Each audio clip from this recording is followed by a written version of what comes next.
The night she had spent 3 weeks preparing for arrived the way good things always do, quietly, without announcement, carrying with it the smell of fresh roses and warm bread, and the particular kind of hope that a woman builds not from dreams but from her own 2 hands. Elena Whitmore had been awake since 5 in the morning. Not because she could not sleep. She had slept perfectly deeply, the way people sleep when their conscience is clean and their life is in order. She woke early because there was still so much to do, and because doing things, doing them right, doing them beautifully, was the language Elena spoke most fluently. It was the language she had spoken her whole life, long before anyone gave her a title to go with her name. The dining room of the Whitmore estate was long and pale and high-ceilinged, with windows that ran from floor to nearly the crown of the wall, and filled the room with the kind of light that made everything inside it look like it had been painted there on purpose.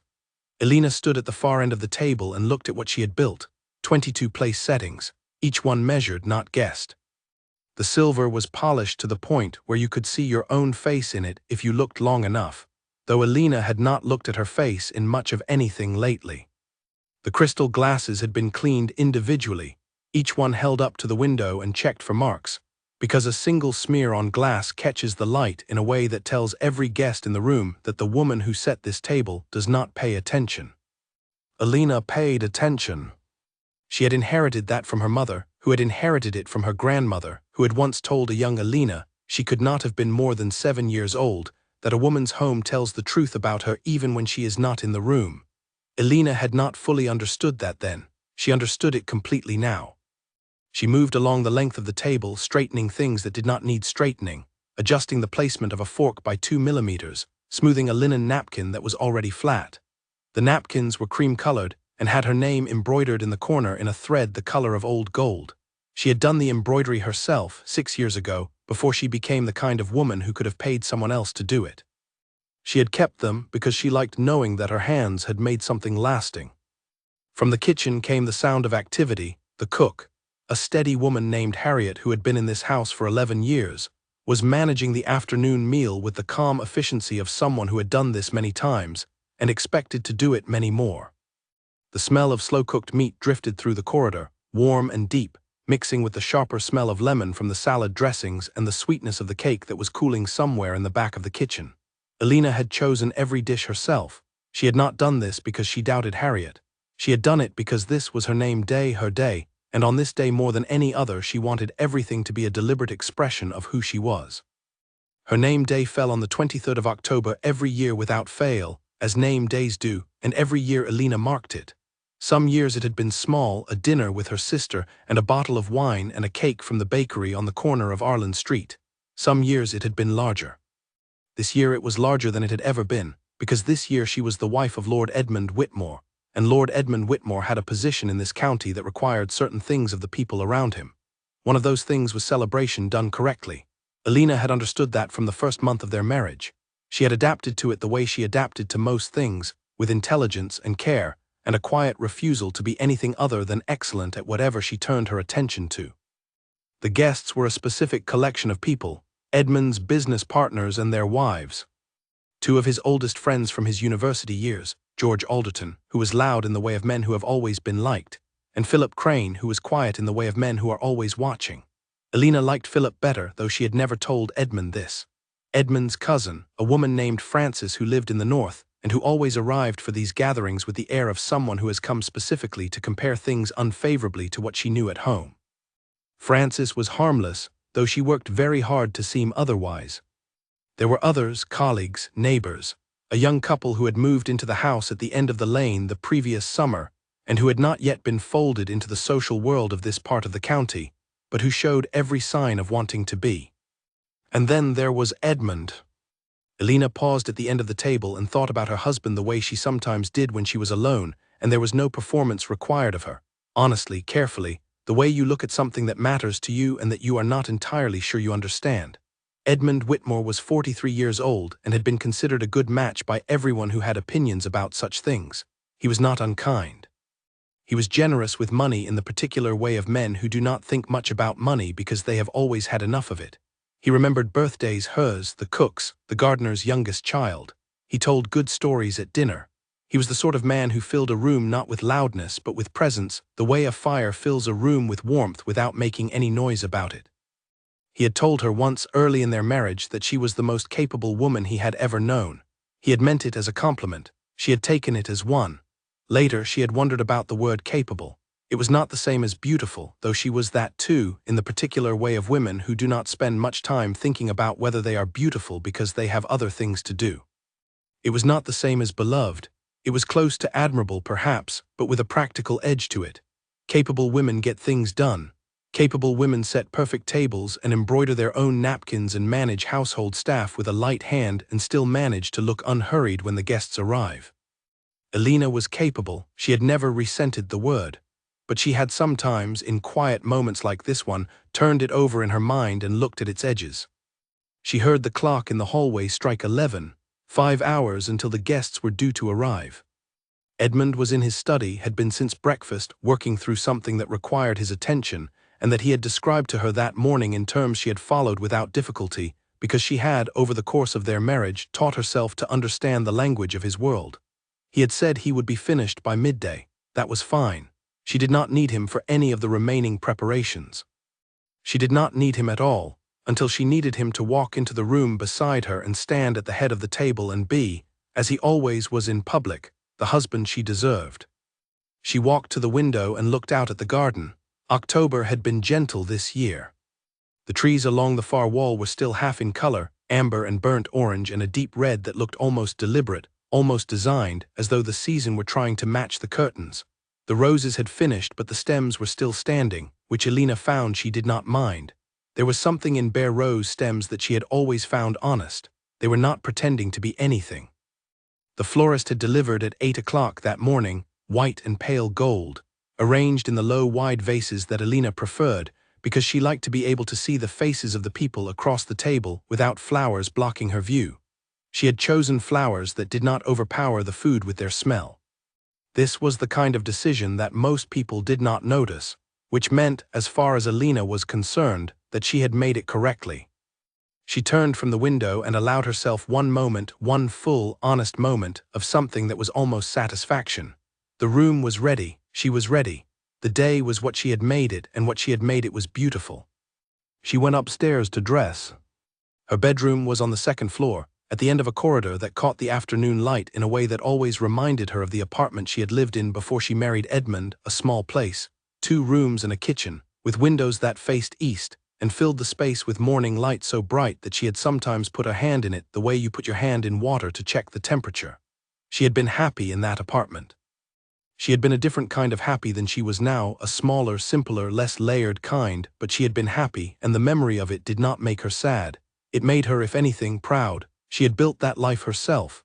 She had built this one too. Different scales, different materials, same pair of hands. She sat at her dressing table and looked at her reflection with the same calm, objective attention she had given the table's settings. She was 38 years old. Her hair was the color of dark honey, and she wore it in a style that was elegant without being elaborate, pinned in a way that looked like it had happened naturally, which meant it had taken 20 minutes and considerable skill to achieve. Her eyes were gray, a shade that changed depending on the light, deepening to almost slate on overcast days and brightening to something close to silver when the sun came through properly. She did not consider herself a vain woman, but she was honest enough with herself to acknowledge that she looked well, and that looking well on this particular day mattered to her.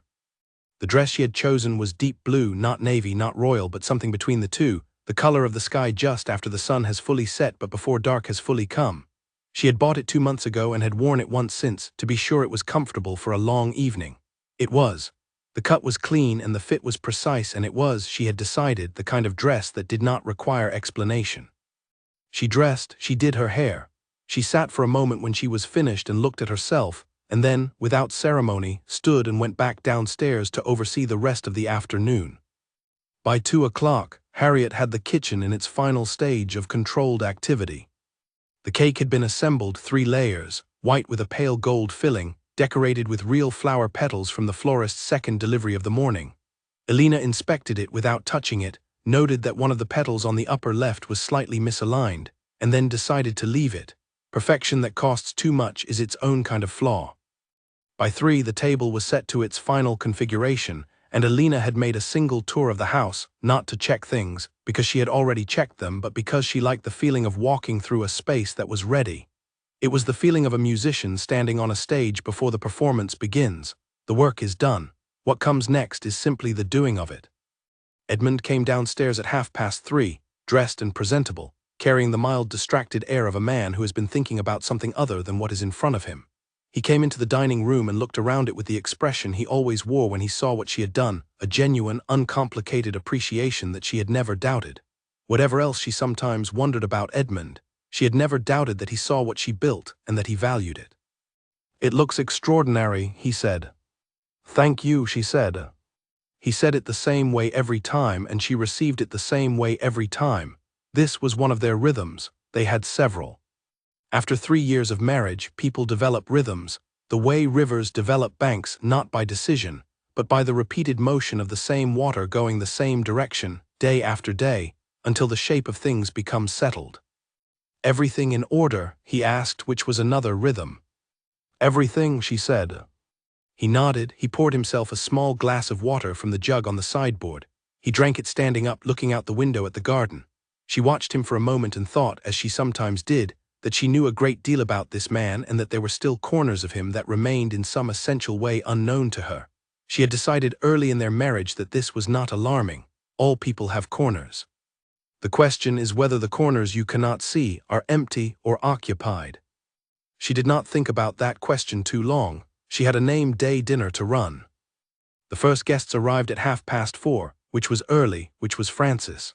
Frances was always early to things, not because she was enthusiastic, but because she liked to establish herself in a room before anyone else arrived. She was a tall woman with a way of looking at things that managed to be both attentive and slightly disappointed simultaneously, as though the world kept falling just short of some private standard she maintained. She kissed Elena on both cheeks, commented on the flowers, and then said that in the north they had a tradition of displaying autumn foliage rather than cut flowers for name-day tables, which she preferred personally, though of course Elena's arrangement was lovely. "Thank you, Frances," Elena said. George Alderton arrived with his wife Marjorie at 10 minutes to 5, and the room became immediately warmer.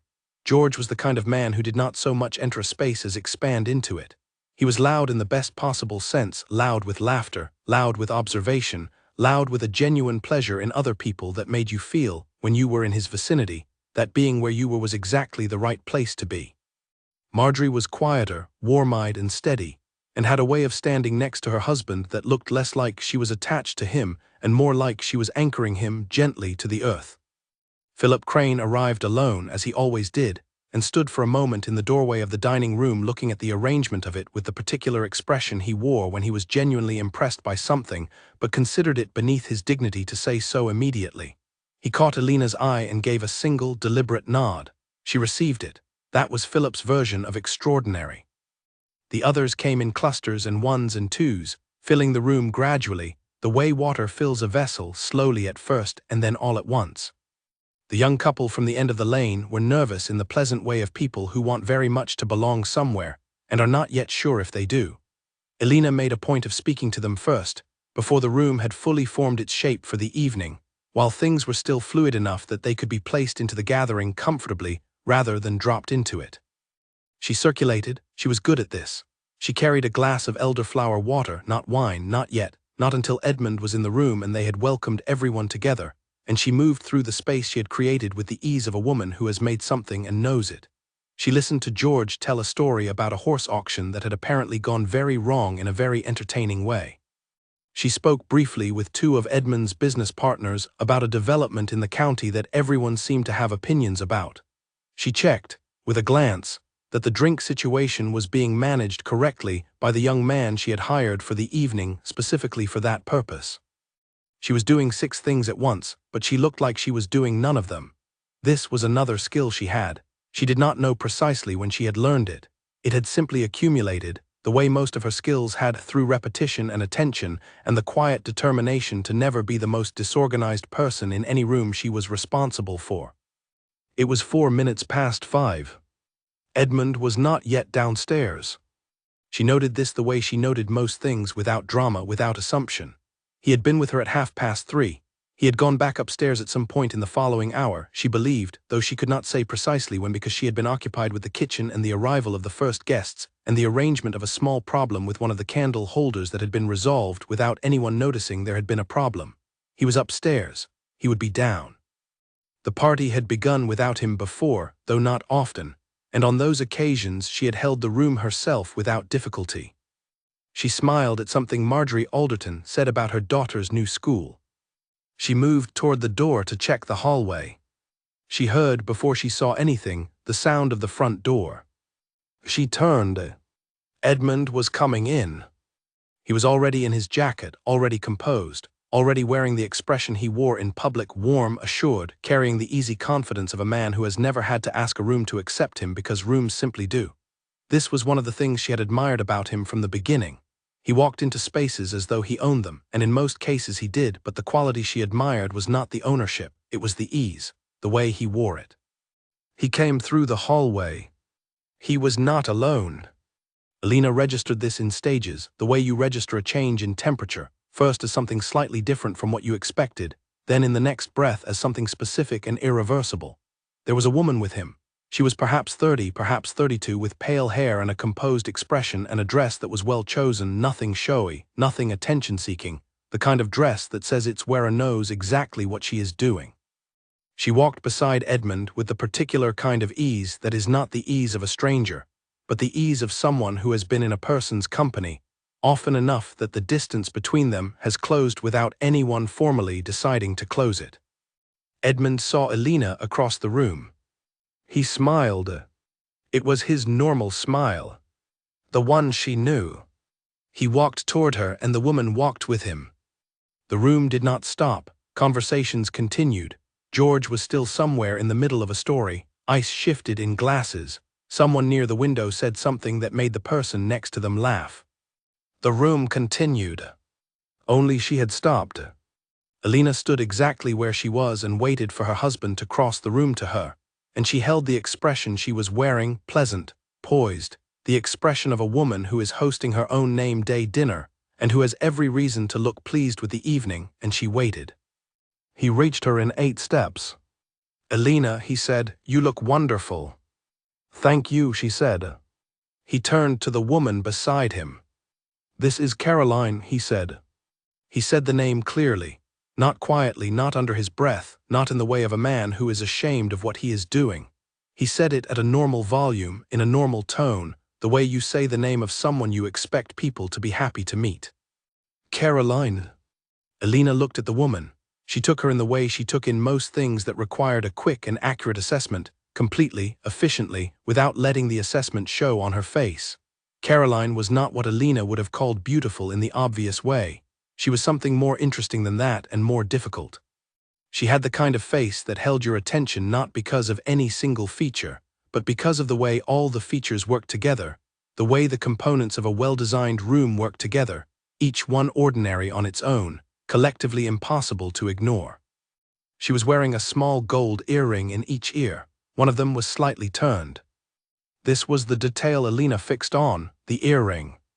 The small, slightly turned gold earring in the woman's left ear, which meant she had put it in without a mirror, or in a hurry, or in a car, or in circumstances that Alina was not going to think about right now, right here, in the middle of her dining room with 21 people around her, and the smell of dinner coming from the kitchen, and her name embroidered on 22 linen napkins folded on 22 plates. "The earring." "It is very nice to meet you," Alina said. Her voice was exactly as it should be. She heard it herself and noted, with a kind of detached professional satisfaction, that it was exactly as it should be, warm, composed. The voice of a woman who is surprised by nothing, because she is always thinking 3 steps ahead, and has already, without realizing it, prepared for most possibilities. She had not prepared for this one. But her voice did not know that. Caroline said something, a greeting, something pleasant and appropriate, something that indicated she was also poised, also composed, also operating under a certain kind of social pressure and managing it without visible strain. Alina processed the words without letting them land. She was using all of her attention for other things, specifically the room. She was watching from the peripheral of her own conversation how many people had noticed Edmund arrive. How many had noticed he had arrived with someone. How many had made already the connection that she had just made, and what their faces were doing with that connection? Women always know first. It was not a rule she had been told. It was a rule she had observed over many years across many rooms. Women's social attention is finer-grained, trained by years of reading environments for safety and warmth and the small shifts that precede larger ones. The women in this room, Marjorie Alderton, Frances, the young woman from the end of the lane whose name was Stella, had already understood something. She could see it, not in their faces because they were good, most of them, at keeping their faces arranged. She saw it in the pauses, the fractional silences that fell between what they were saying and what they were observing. Marjorie had reached for her wine. Frances had gone very still. Stella, who was young and had not yet learned to manage her face perfectly in all circumstances, was looking at Edmund with the expression of a woman solving a problem she had not expected to encounter at a dinner party. Philip Crane in the corner had set down his glass. He was watching Edmund. George was still talking about the horse auction. George would be the last to understand because George's attention, while warm and genuine, was not fine-grained. This was one of the things Elena liked about him. Tonight it was useful. "Let me get you a drink," Elena said to Caroline. She said it naturally. She said it because it was the thing a hostess says, and because saying it gave her something to do that required her to turn away from both Edmund and his companion and move with purpose toward the drinks table, which gave her 7 steps of privacy in which to organize herself. 7 steps. She used them. She was not, she told herself as she reached the drinks table and lifted a glass and set it down and lifted another, a woman who fell apart. She had never been that woman. She had been in her life many kinds of woman, a young woman with almost nothing who built something from it anyway, a woman who married into a world that was not her original world and adapted to it without losing herself, a woman who set perfect tables and embroidered her own napkins and managed her household with a quiet authority that asked for no applause. She was not a woman who fell apart. But she was also not, and had never been, stupid. And she was not, and had never been, the kind of woman who looked at a thing that was plainly in front of her and told herself it was something else. She poured a glass of white wine. She turned. She carried it back to where Caroline was standing, and she handed it to her with a smile, and she said, "The food will be ready in about 20 minutes, so please make yourself comfortable." Caroline took the glass. Her fingers were steady. She was good at this too, whoever she was. She said thank you. She said the house was beautiful. She said she had heard so much about Elena's name day gatherings and had been so looking forward to seeing this one. Edmund was watching Elena the way a man watches something he is not entirely certain about. Elena smiled at him, a full smile, the kind she could produce without any effort at all because she had been producing it for 38 years and it fit her face perfectly by now. "We should get everyone seated soon," she said to him. "Of course," he said. She moved away. The next 40 minutes were a specific kind of endurance that had no name in any language she knew, though she was certain the experience itself was old enough to have had names in languages that no longer existed. It was the endurance of continuing, of keeping a thing going that part of you has already understood is broken, of being in a room and doing the right things and saying the right words and filling a glass and accepting a compliment about the flower arrangement and asking Stella's husband, whose name was Owen, who was pleasant and had the nervous energy of a man determined to make a good impression, about the renovation work they had been doing on the house at the end of the lane, while another part of you, the part that has gone somewhere private and very cold, processes what it has been shown. She had not yet allowed herself to look too directly at what she knew. It was there. It sat in the room the way a piece of furniture sits in a room, solid, present, requiring no confirmation. She simply had not yet turned to face it full on. She was, for the moment, managing the periphery, looking at everything around it, letting the knowledge settle into her at the pace she could absorb it rather than all at once, because all at once would require something of her face and her voice that she was not willing to give in this room. She moved through the gathering with the ease she had spent years building.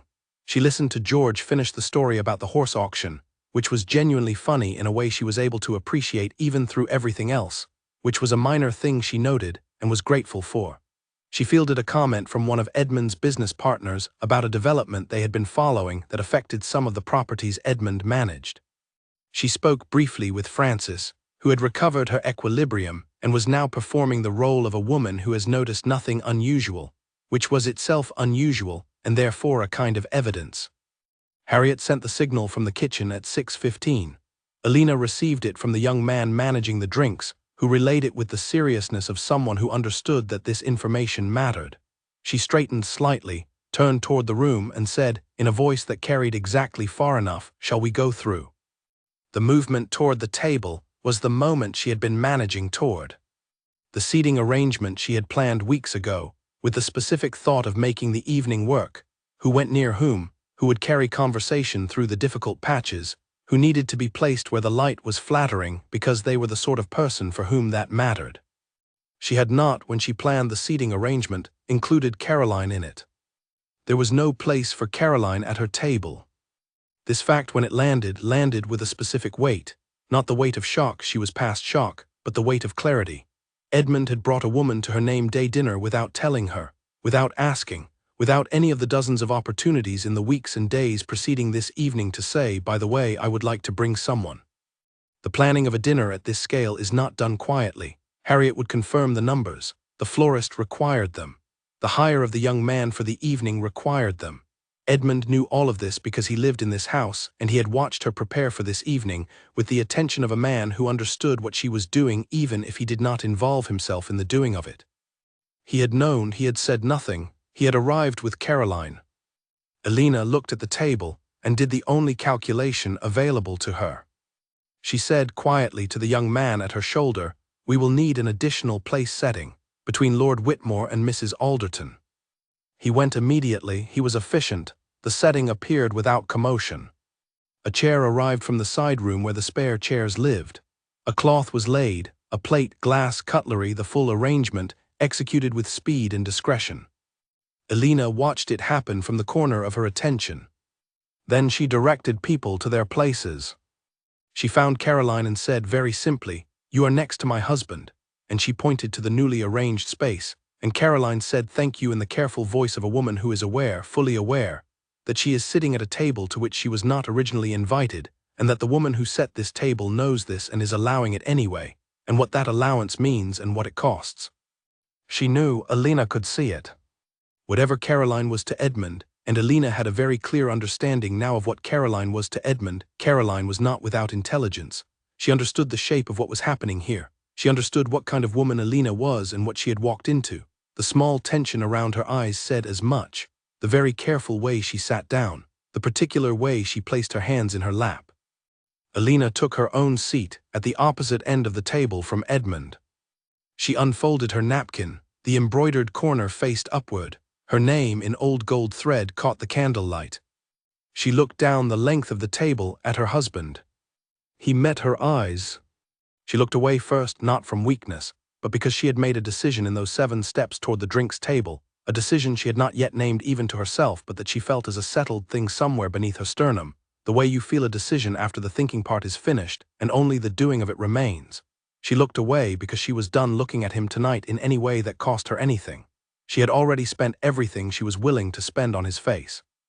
George was saying something. Francis was asking Stella about the renovation work. Philip was sitting very quietly at his end of the table, eating soup, his eyes moving with characteristic care around the room, landing occasionally on Alina with the expression of a man who sees precisely what is happening and has chosen, with the dignity of a real friend, to say nothing. Alina ate her soup. The soup was very good. Harriet had made it with a base that had been cooking since the previous afternoon, and the result was the kind of depth that you cannot achieve quickly, a richness that was the product of time and patience and the decision not to cut corners. Alina tasted all of this. She tasted it with full attention. She was not going to let this evening take from her the ability to be present in her own dining room, eating food that she had chosen, sitting at a table she had set on her own name day, which fell on the 23rd of October every year without fail. The candles burned straight in the still air. Her name was in the napkin in her lap. She ate her soup.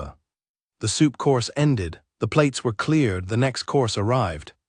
Between the two, there was a pause of perhaps 4 minutes in which the room reorganized itself, the way rooms do between courses, with people turning to their other neighbor, conversations shifting. the brief democratic moment in which everyone is between things and belongs equally to the general conversation rather than to the specific one on their left or right. It was in this pause that Alina first understood, in a way that went beyond observation into something that settled in her chest like a stone finding the bottom of still water, that the women at this table had known before she did. Not all of them, not Frances. Frances was still in the mode of very careful not noticing, which is its own kind of knowing but not the same thing. Not Stella, who was young and sharp, but whose social experience was not yet wide enough for this particular shape of situation. But Marjorie Alderton knew. Marjorie was 61 years old and had been married to George for 34 of those years, and in 34 years of marriage to a man like George, whose goodness was real and whose attention was wide and warm but whose perception of anything below the surface of a gathering was approximately the depth of a puddle, Marjorie had developed a secondary set of senses that functioned silently, constantly, like a second system running in the background. She noticed things. She had always noticed things. She noticed them, and then she made a quiet decision about what to do with what she had noticed, and in most cases what she did was nothing, because most things people notice are not their business. This was not nothing. Alina saw it in the way Marjorie looked at her during the pause between courses. Not with pity. Marjorie Alderton was too precise for pity, too respectful of people to offer them something as condescending as pity when they had not asked for it. She looked at Alina with the expression of a woman who sees another woman clearly. An expression that said, "I see what is happening and I see that you see it, and I see what you are doing about it, which is managing it with a dignity I admire, and I will not make it harder for you by making anything visible." It lasted perhaps 2 seconds. Then Marjorie turned to the man on her other side and said something warm and light and perfectly timed, and the conversation around her caught and continued. Alina received that look like water, like something her body recognized it needed. She turned to Owen, who was on her right, and asked about his work, and he talked readily, glad to be asked, and she listened with the fraction of her attention that the conversation required while the rest of her continued its other work. The other work was this, assembling what she knew into something she could see clearly. She was a woman of order. Not a cold order, not the order of someone who keeps the world at a distance, but the order of someone who needs to understand the shape of things before she can decide what to do about them. She had always been this way. As a child, she had been the one who sorted things, her toys arranged not by color or size but by some internal logic that made sense to her and that she could not entirely explain to others.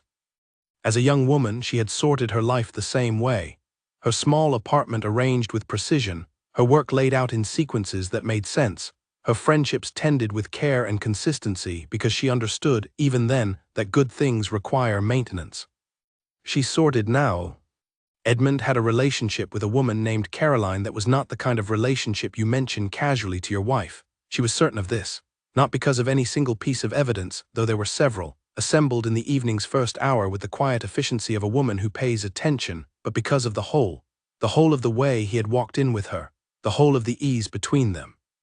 The whole of Caroline sitting at the table now, not in the tentative way of someone who does not know what they are doing there, but in the settled way of someone who has been in Edmund's company often enough to have stopped being nervous in it. She did not yet know how long. She did not yet know the specific geography of it, the when and where and how of its beginning. She was not going to think about any of that here, at this table in this light on this day. She was going to get through the dinner.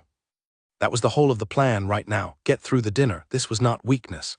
This was what you did when you were in the middle of a room full of people who were your responsibility and the only private thing you had was the interior of your own mind. You protected that interior, you kept it sorted. You did not allow the evening to become something other than what it was supposed to be, because even now, even through this, she refused to let this evening be defined by Edmund's failure. It was her name day. She had arranged it. She had arranged everything in it. She was not going to let it be taken from her. The main course arrived. Harriet had timed it precisely, as she always did, and the smell that preceded the serving was the smell of the afternoon, slow-cooked, deep, the smell of something that had been given the time it required.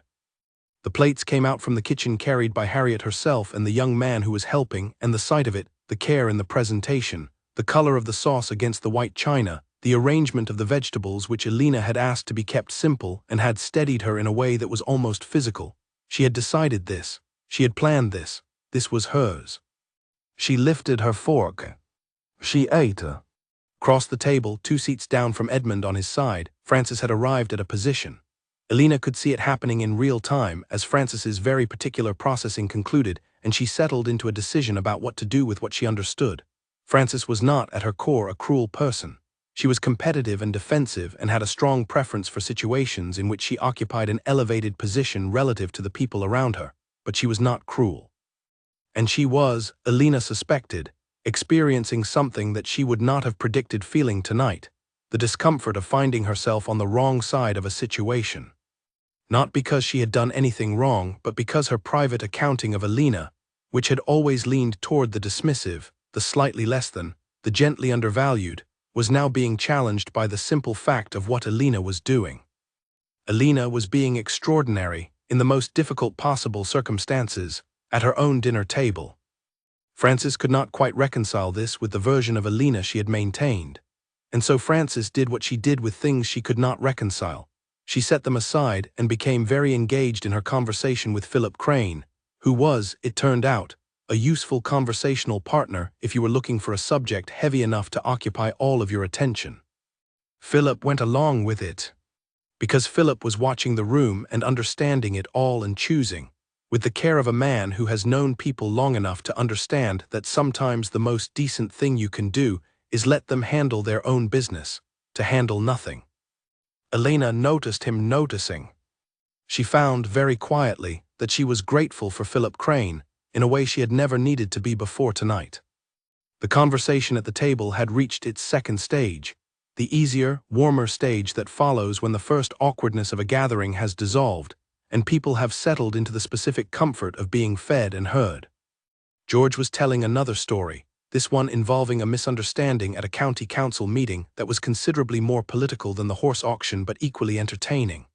Edmund was contributing to it. He had been there, apparently, and added a detail that made the table laugh, and the laughter went around the room like warmth from a fire, reaching everyone, even the edges, even Elena, who smiled. She smiled, and the smile was real, not performed, not professional, real. George's stories were real, and the laughter was real, and the food was genuinely good, and these were facts that existed independently of everything else that existed tonight. She was big enough to hold them all at the same time. She had always been that kind of person. She looked briefly at Caroline. She did this deliberately. She chose to do it rather than avoiding it, because avoiding it would make it larger, and she refused to make it larger. Caroline was eating. She was speaking to Edmund's business partner on her right in a quiet, competent way. She was not performing either comfort or discomfort.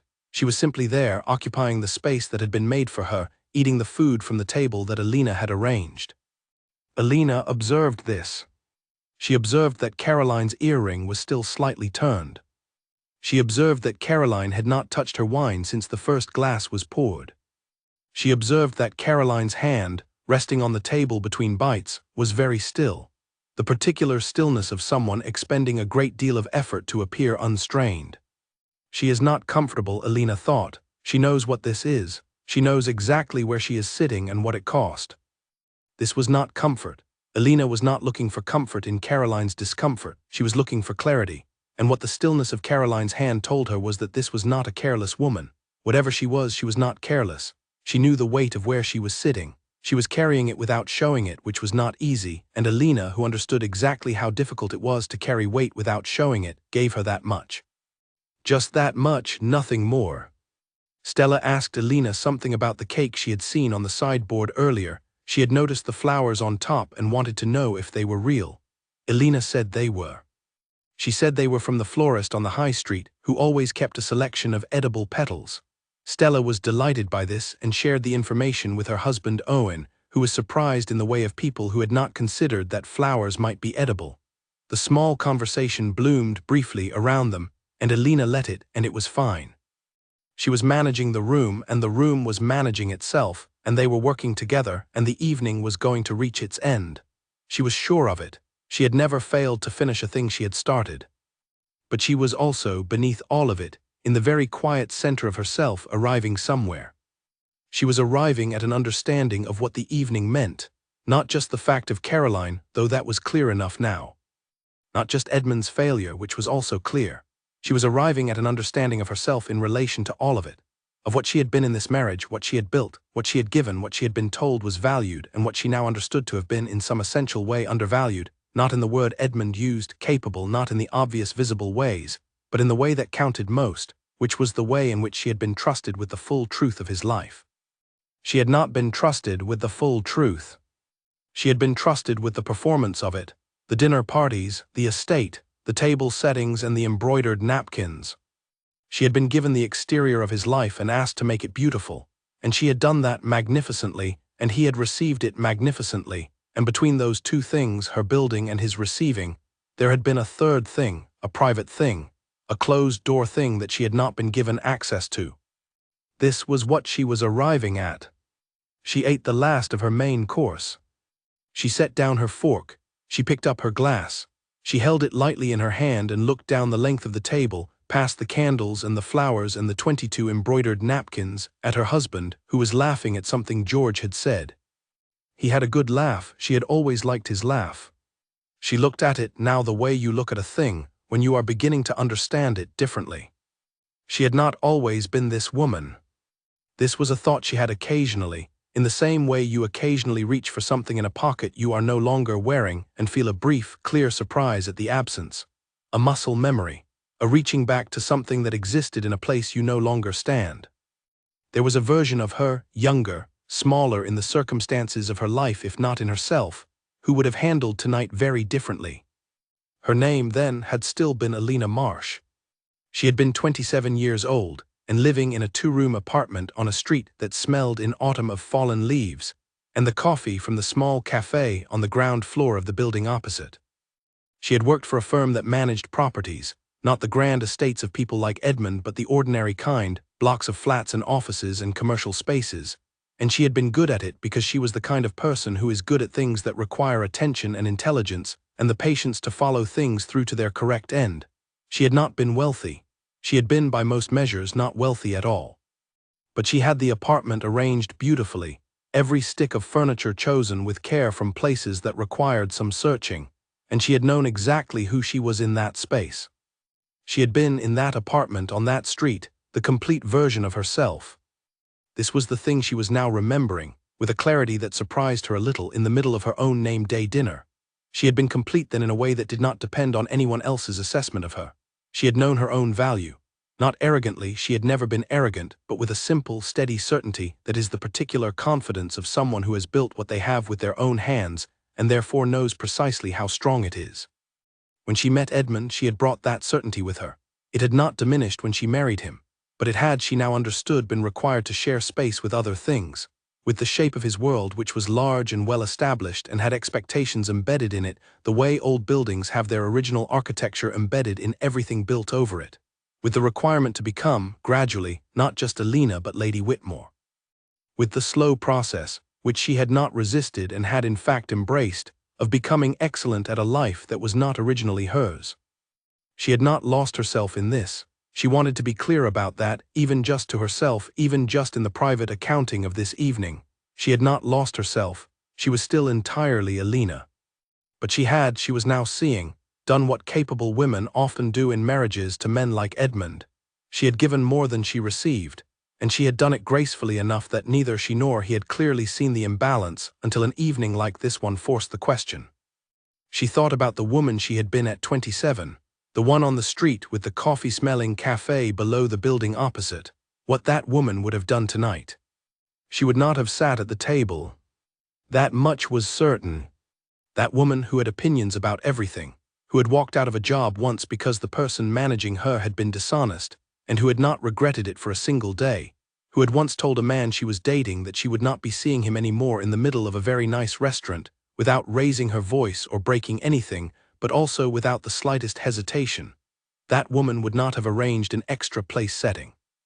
She would not have said, "You are next to my husband," in a pleasant voice. She would not have eaten the soup. Elena thought about this, and felt something that was not regret but that was close to it. Not regret for the woman she had become, she did not regret what she had built, including the building of herself, but something more like tenderness, for the younger version, for her quickness and her certainty and the uncomplicated way she had known herself. She had thought when she married Edmund that she was gaining something while losing nothing. that the largeness of his world would simply become the largeness of her world, and it had in most respects. She did not miss the two-room apartment. She did not miss the salary that made things tight at the end of certain months. She did not miss the smallness of that life in any of the ways that people who have known larger lives sometimes nostalgically pretend to miss it. But she missed that certainty. She was finding it again tonight, which was the unexpected and sharp irony of all of this.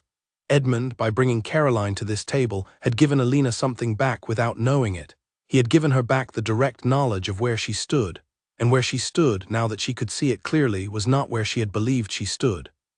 She had believed she stood on solid ground, a marriage that was not without its distances and its accommodations and its negotiated silences, as all long marriages are, but a marriage that was honest in its foundations. She had believed in the honesty. She did not believe in it now. And the strange thing, the thing she was not expecting to find in the middle of this discovery, was that the disbelief was not destroying her. She had expected it would. She had always thought, in the abstract way you think about things you hope will never happen, that the discovery of a fundamental dishonesty at the core of her marriage would be the kind of thing that unmade her, that it would require the floor to fall away and some long darkness before she could find a way back to herself. But the floor was solid under her feet.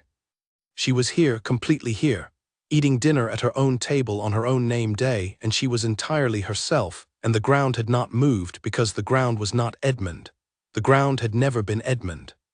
The ground was the thing she had built before Edmund, and during Edmund, and she understood this now with a certainty that was very quiet and very clear, the thing she would be building after Edmund. After, she tried the word on, the way you try on a coat in a shop to see if it fits.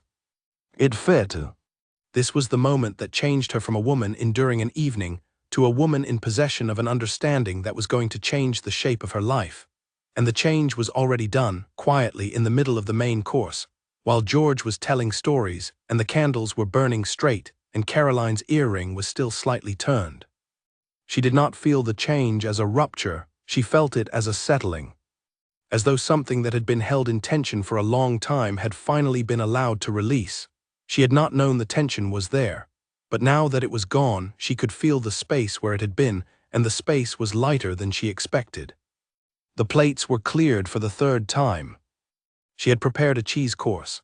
It had been her addition to the evening, not traditional for a dinner of this kind, but she liked the idea of a pause between the main meal and the cake, a moment of savory and contemplation before sweetness. She had chosen 4 cheeses with care, each one from a different maker, each one paired with something specific, a preserve, a bread, a fruit. She had written the pairings on small cards and placed them beside each cheese board. She watched people discover the cards and read them and look pleased. She had anticipated this pleasure, had planned for it weeks ago, and the anticipation had been accurate, and she allowed herself to be gratified by this even now. She was still capable of being gratified by her own work. This pleased her, this told her something. She spoke to Philip during the cheese course. He had moved slightly, without ceremony, to a position where he was more within her conversational range than he had been during the main meal, and she recognized this as deliberate and kind and characteristically Philip. He did not ask her how she was. He did not look at Edmund with any readable expression. He spoke to her about a project she knew he had been involved in, something to do with the restoration of an old building in the town, which was the kind of thing Philip cared about deeply, and which Alina had always found genuinely interesting, because it appealed to the same part of her that liked building things and making them last.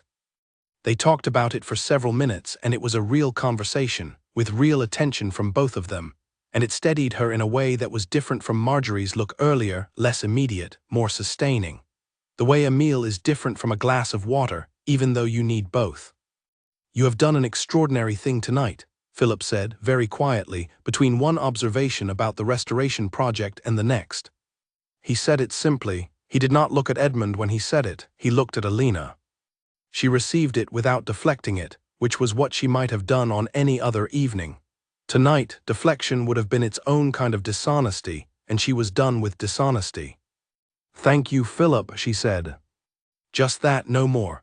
They both understood what was meant and what was acknowledged and what, by mutual agreement, did not need to be said further. Edmund was at the far end of the table, speaking to Caroline in a low voice.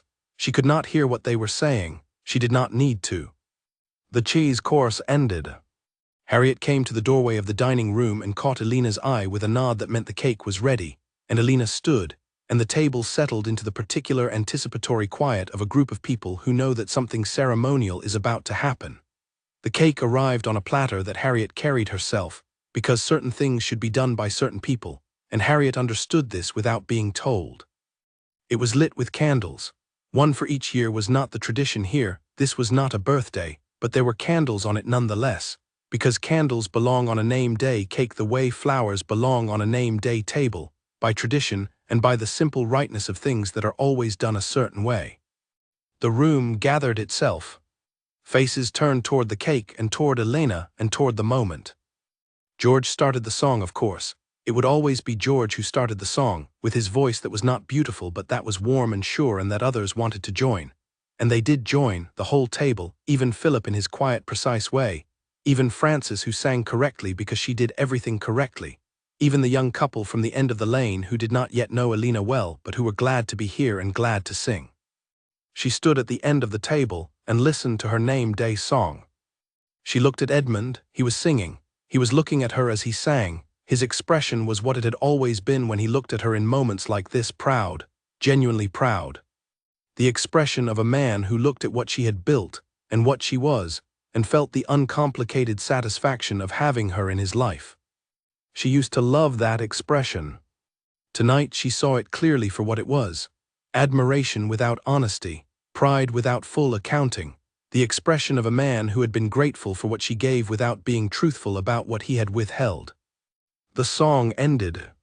The room applauded lightly, the way people applaud at intimate celebrations, not the applause of a crowd but the applause of people who mean it. She looked at the cake.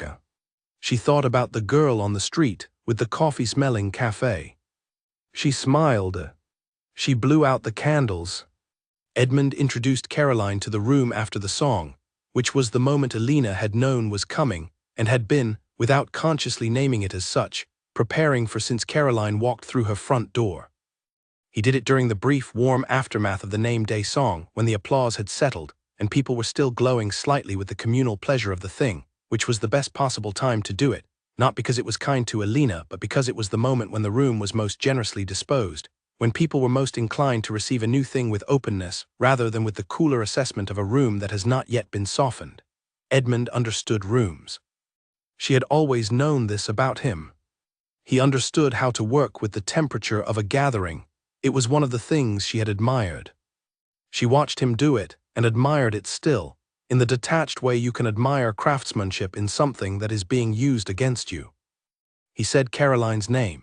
He said it clearly, pleasantly, and then he said something about her work. She was apparently connected to a firm that dealt in property valuations, which was how they had met, which was information that landed with a kind of grim, almost darkly humorous precision because it was Elena's world, or the world she had come from, the world she had been working in when she was 27, and the apartment smelled of coffee from across the street. She had worked in property. And now here was a woman from property sitting at her table. The room received Caroline. This was the part that required the most of Elena, watching the room open itself, because rooms open for new people, especially when the opening is managed well, and Edmund was managing it well.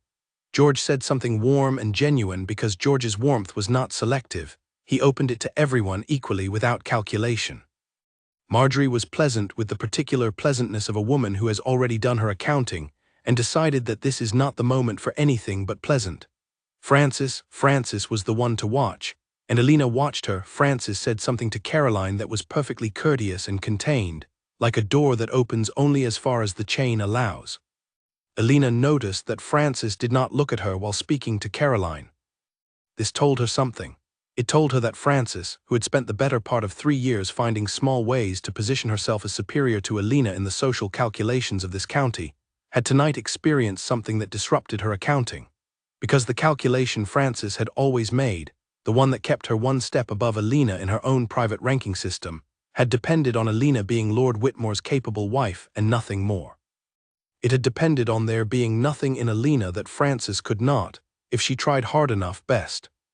And Elena, tonight, in the conditions of this evening, was showing Frances something that Frances could not best. Because Frances did not have the particular kind of dignity that Elena was exercising right now. Frances had pride which was different, Pride is what you protect. Dignity is what remains when protection is no longer relevant. Alina carried her cake plate to the sideboard and set it down. She turned back to the room. She had hosted this gathering for 3 years. Not always with this number of guests, not always with this level of formality, but always with this same care, this same intention to make the people in the space feel that being there was a pleasure and a privilege both. She had built relationships with these people, not all of them, not equally, but genuinely, in the way you build things that are meant to last. George and Marjorie she would miss in a specific way if she never saw them again. Philip she would miss acutely.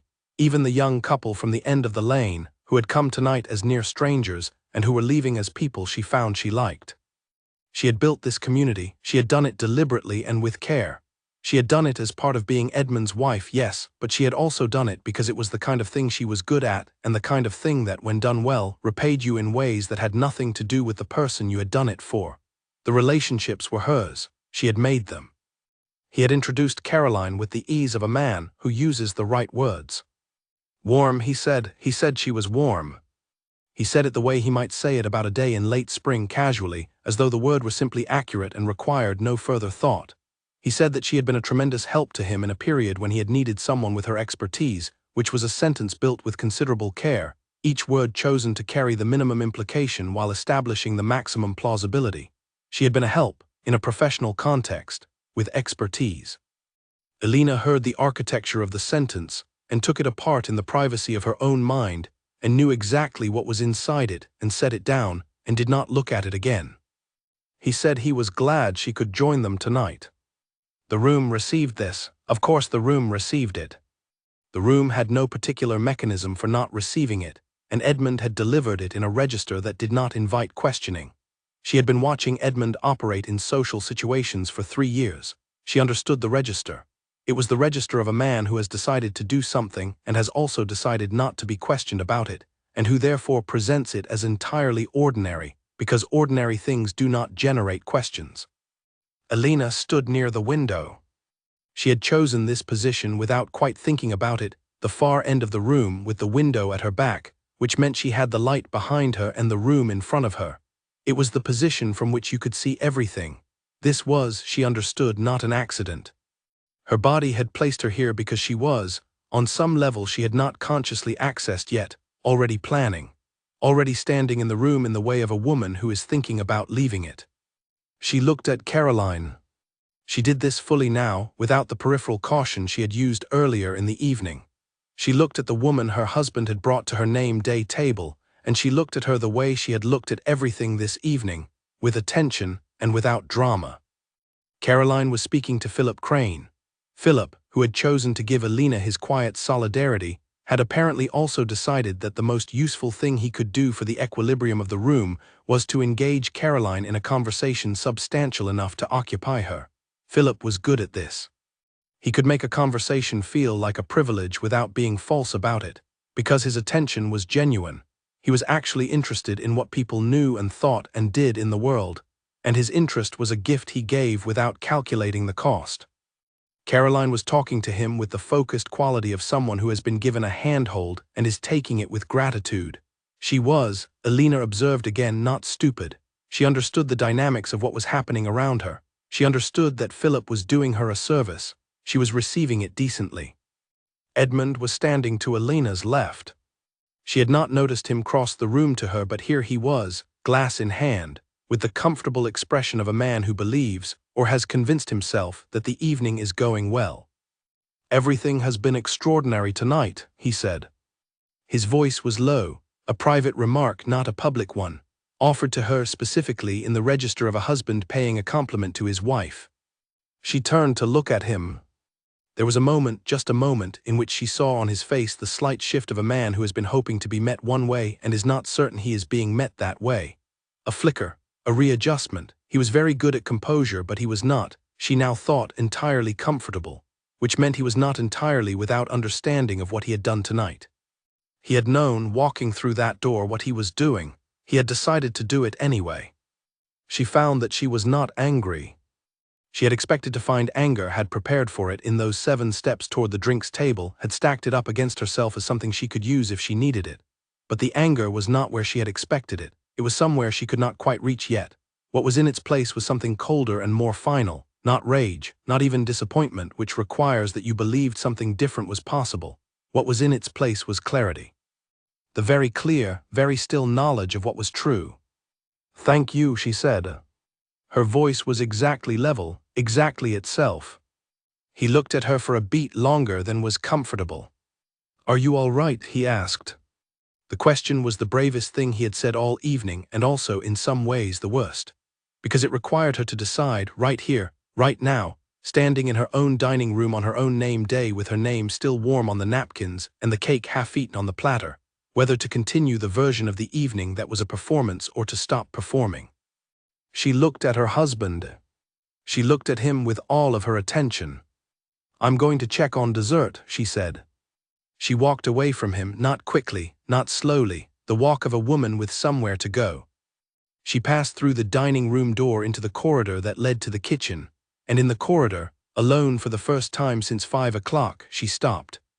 She put her hand flat against the wall. She stood there for 3 full breaths. She counted them. 3 breaths measured and complete, with the wallpaper under her hand that she had chosen herself 2 years ago, a pale cream with a barely visible texture like the surface of good paper, and the sound of the gathering behind the door, muffled and warm. 3 breaths. Then she went into the kitchen. Harriet was at the counter, plating the second round of cake, and she looked up when Alina came in, and she looked at her with the eyes of a woman who had been in this house for 11 years, and had seen a great deal, and who was not going to say a single word about any of it unless Alina asked her directly. "Everything is coming along well," Alina said. "Yes," Harriet said. "The main course was excellent, the timing was perfect." "Thank you," Harriet said. A silence, not an uncomfortable silence, the silence of 2 women who understand each other. "Give me 5 minutes," Alina said, "then send the rest through." Harriet nodded, no questions, no expression beyond the one she already had, which was the expression of a woman who is steady. Alina went to the small window above the sink and looked out at the night garden. The rose stems were invisible in the dark. The wall at the back was a shadow. The October sky above it was the specific dark blue of a night that is clear and cold, and a few stars were visible between the trees, and she looked at them and felt, very briefly, the size of everything that was not this room and not this evening and not this marriage. Very briefly. Then she smoothed the front of her dress. Then she went back into the dining room. She ate. This was the part of the evening she had not anticipated having to think about. Not the emotions. She had a long history of managing her emotions in professional and social contexts, and tonight, while not precisely professional or social in the ordinary sense, was drawing on the same skills in a way she had not expected to be grateful for but was. Not Edmund's behavior. She had been watching his behavior all evening with the attention of someone assembling evidence, and the picture was clear, and she was not going to learn anything more from watching him than she had already learned. Not even Caroline, who had become, over the course of the evening, almost a secondary concern, a fact to be accounted for rather than a mystery to be solved. No, the unexpected thing about the last 2 hours was the eating. She kept eating. Course after course she kept eating, and the food was good and she tasted it, and this surprised her. She had assumed at some early point in the evening that the mechanics of getting through it would require her to go through the motions of things, lifting a fork, moving food to her mouth, doing what was required to make the scene look complete, without actually being present to any of it. She had assumed that the experience of sitting at this table in these circumstances would require her to be elsewhere inside herself. But she was here, entirely here. She was eating the meal she had planned at the table she had set, and she was tasting all of it. And when something was very good, she knew it was very good, and this particular ordinary fact of eating good food in a difficult situation and being aware that the food was good, told her something about herself that she had not, until tonight, known she needed confirming. She was not going to be undone by this. Not tonight and not beyond tonight. She had always thought in the abstract that she was the kind of woman who could absorb a significant shock without being dismantled by it. People think this about themselves. It is an untested conviction in most cases, because most people are never tested in the specific way that reveals the truth of it. She was being tested now, and the test was returning a result she had hoped for but could not have guaranteed. She was not undone. Across the table, Edmund's business partner was telling the table about a trip he had taken the previous spring, to a place she had never been but had always meant to visit, a coastal region, very old, with a particular quality of light that he described with unexpected poetry for a man who dealt primarily in numbers. She listened. She asked a question. He answered it at some length, clearly glad to be asked, and the conversation moved in the way of good dinner-table conversations, picking up threads, following them, doubling back, finding unexpected connections. She was doing 6 things at once, but she looked like she was doing none of them. This was still true, this was still holding. Owen, to her right, was in quiet conversation with Stella about something domestic. She caught the word cupboards, and then the wall where the old boiler was, and understood they were talking about the renovation again. She let them talk. She did not need to be in every conversation. Her job right now was to be sufficiently present in the room that the room felt held, that the people in it felt that someone was attending to the space. This was different from performing. She was not performing. She was genuinely attending. The candles had burned down perhaps an inch since the beginning of the evening. In 2 hours they would need to be replaced, which meant the evening had at most another 2 hours in it before the candlestick holders became relevant in a practical sense. She noted this the way she noted most things, precisely, without particular feeling about it, as information that might be useful. Edmund was talking to Caroline again, low-voiced. She could not hear the words and did not try to.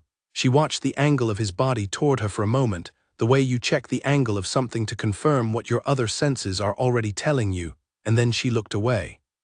Francis was watching Alina. This was new. Francis had spent most of the evening not watching Alina, which had been its own kind of evidence of something, but now, near the end of the meal, with the dessert plates largely finished and the evening moving toward its close, Francis was watching her directly, not with pity. Francis was incapable of pity in the direction of anyone she considered a rival, and she had always, though she would never have said so, considered Alina a rival. She was watching Alina with something closer to evaluation. The careful gaze of a woman who is revising a conclusion she held for a long time. Alina met her gaze just briefly, just long enough to acknowledge that she had seen it. Francis looked away first. This was a first.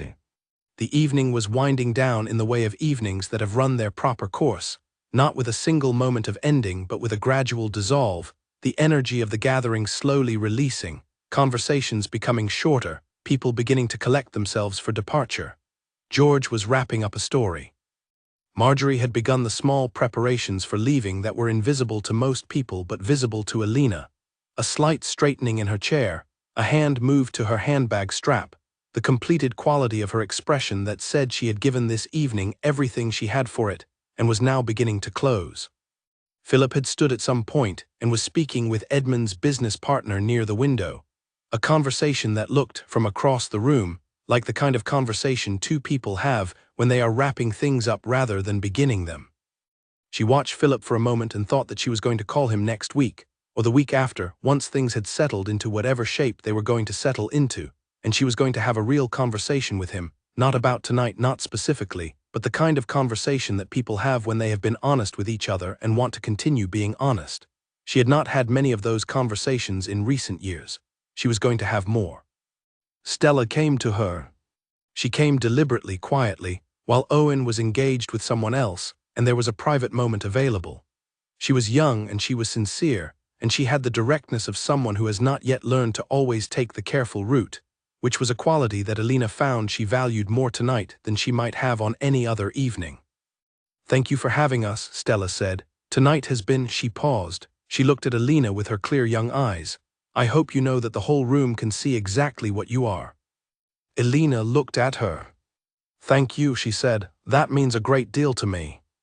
It was the most honest thing anyone had said to her tonight, and it came from the newest person in the room, and this was not surprising to Alina at all. The departures began. George gathered himself with the energy of a man who leaves every gathering as though he is reluctant to break the spell of it, warmly, loudly, with many compliments and several handshakes, and a hug for Alina that was genuine and uncomplicated and lasted the right amount of time. Marjorie held Alina's hands in both of hers for a moment before they embraced, and the grip of her hands said everything that her mouth did not say, and Alina received it completely. Philip said goodnight briefly with economy the way he did everything. He held her gaze for a moment. He said simply, "Call if you need anything," not a throwaway remark, a commitment stated plainly in the way of a man who does not say things he doesn't mean. Frances was the last of the guests to leave, which was also characteristic. She had arrived first and left last because she wanted to see everything, including the end of things. She said the dinner had been extraordinary and the flowers had been beautiful and the cake had been the best she had ever had at an event of this kind, and every word of it was true, and every word of it was also Frances's way of acknowledging, in the only register she had, what Elena had done tonight and what it had cost. Elena thanked her and watched her go. Then there were three.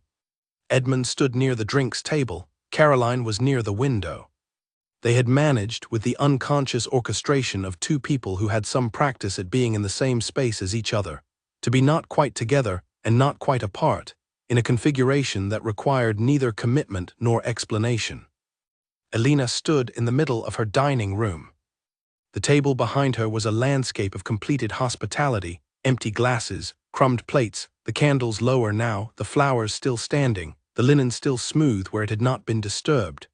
The room smelled of everything she had chosen and planned, the specific warm residue of a dinner well made and a gathering well hosted. She looked at it. She had not yet decided, in any specific word-formed sense, what she was going to do. She had arrived during the course of the evening at an understanding of what she could not continue to do. The not continuing was clear. The next step, the literal, physical, practical next step, was what she had been letting form in the background while the foreground managed the dinner, and she felt it now ready, the way a decision feels when the thinking part has finished and only the doing of it remains. She had built something magnificent tonight. She was the only one who knew how much it had cost. This was fine, this was, she understood, exactly fine. She had not built it for recognition. She had built it because she was a woman who built things, and she was going to continue to be that woman, in whatever room she found herself next. But this room was done. She turned around. Edmund was looking at her. He had the expression of a man who has been waiting for something, and is not certain what it is, and is beginning to understand that this uncertainty is its own kind of answer. "Edmund," she said. Her voice was still exactly what it should be. She had not lost the precision of it at any point tonight. She was proud of this, in the particular way she was proud of things she had made well. "We need to speak," she said, "but not now." He looked at her for a long moment. "Of course," he said. She looked at Caroline. "Thank you for coming," she said. "I hope the evening was enjoyable." The words were correct. They were the words of a hostess to a guest. They were also, in their perfect correctness, the most devastating thing she had said all evening, because they made clear, without a single word that could be challenged or disputed, that Elena knew exactly what Caroline was, and had chosen as a matter of deliberate dignity to receive her as a guest and nothing more, and that this choice had cost her nothing, and that it had cost Caroline everything. Caroline said nothing. Elena nodded once, she turned, she walked toward the corridor. Behind her the candles burned. He found her in the sitting room at 9:10. She had not gone far. She had not, in fact, gone anywhere that required planning or deliberation. She had walked out of the dining room and down the corridor and into the sitting room, which was the room she came to when she needed to think, not because it was the most comfortable room or the most private, but because it was the room she had arranged for herself, not for guests, not for Edmund's business meetings, not for the requirements of the house in its social function, but simply for the quiet of an evening when she wanted to read or sit without performing anything. It was the one room in the house that was entirely hers. She was sitting in the chair by the lamp when he came in. She had not turned on any other lights. The lamp made a circle of warmth in the room, and everything beyond it was comfortable shadow. Edmund stood in the doorway. She looked at him. She waited. He came in and sat in the chair across from hers, which meant they were facing each other across the low table between them, and for a moment neither of them said anything. The house was quiet. Harriet had gone home. The young man who had helped with the evening was gone. Caroline, presumably, was also gone, though Elena had not heard a car and was not going to ask. Edmund was good at most things that required him to operate in the world. He was less good at the things that required him to look directly at what he had done in a situation where there was no audience to perform for and no register available to him except the honest one. He was struggling with this now, she could see it. Not with any satisfaction. She had moved past the point where his discomfort would have given her something, but with the clear-eyed observation of a woman who had spent 3 years learning this man's face. "I owe you an explanation," he said.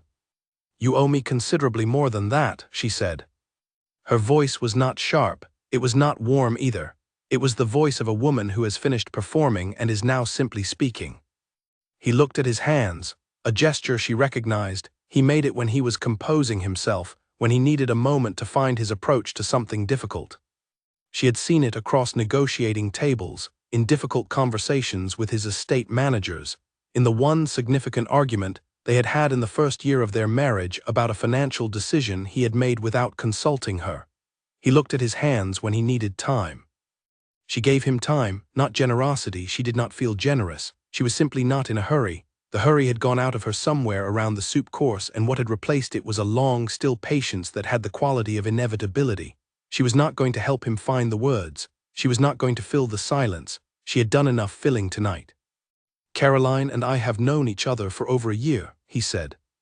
He said it to his hands first, and then raised his eyes to her. 1 year. She received the number. She set it against what she had spent a year doing, the dinners she had hosted, the mornings she had been in this house, the conversations she had had with this man about his week and his work and his life, and she held the year against all of it, and the picture that formed was complete. "I know you have known her for over a year," she said. "Tell me something I don't know." He blinked. He had not expected her to be this far ahead of him. He had come into this room prepared, she understood, for a version of this conversation in which she was the injured and uncertain party, and he was the one with the information. He had not prepared for a conversation in which she was fully in possession of everything. "I should have told you," he said. "Yes," she said. "I handled this incorrectly." "Edmund," she said his name calmly. "I have been sitting at a dinner table for 4 hours. I have been managing 22 people, including a woman who should not have been there. I have served a complete meal and made a toast and smiled and conversed and made every single person in that room feel welcome. And I did all of this because I am, as you have told me, capable. But I am not going to sit here tonight and help you manage your accounting of what you have done. I know what you have done. You know what you have done. What I would like from you right now is the truth, not the managed version, not the right words, the truth." He looked at her for a long time. She looked back. This was one of the things she had always respected about Edmund, and she respected it even now. When he was pushed past his management of a situation, past the constructed version of things, he was capable of the truth. He did not collapse into defensiveness. He did not become cruel. He simply became honest in the way of a man who knows what he has done and is tired of not saying it. "I have been in a relationship with Caroline for 14 months, he said.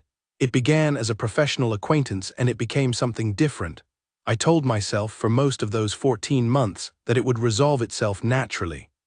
That I would end it, or that it would end, and that you would not need to know about it because it would be finished before it became something that needed accounting for." He paused.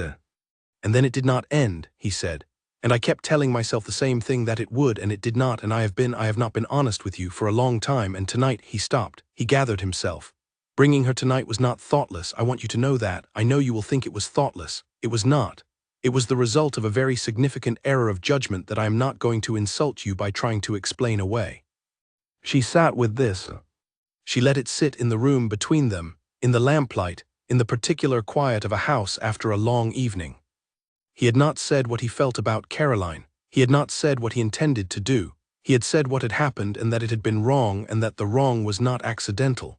These were the only things she had asked for, and he had given them, and she acknowledged this privately without saying it aloud. "I have one question," she said. "Yes." "Did you bring her tonight because you wanted me to know?" He did not answer immediately. The not answering immediately was itself an answer of a kind, and she registered it. "Yes," he said finally, "I believe that was part of it." She nodded. This was the most honest thing he had said. Bringing Caroline tonight had not been a slip or a miscalculation or an act of carelessness. It had been a declaration, not a kind one, not a brave one.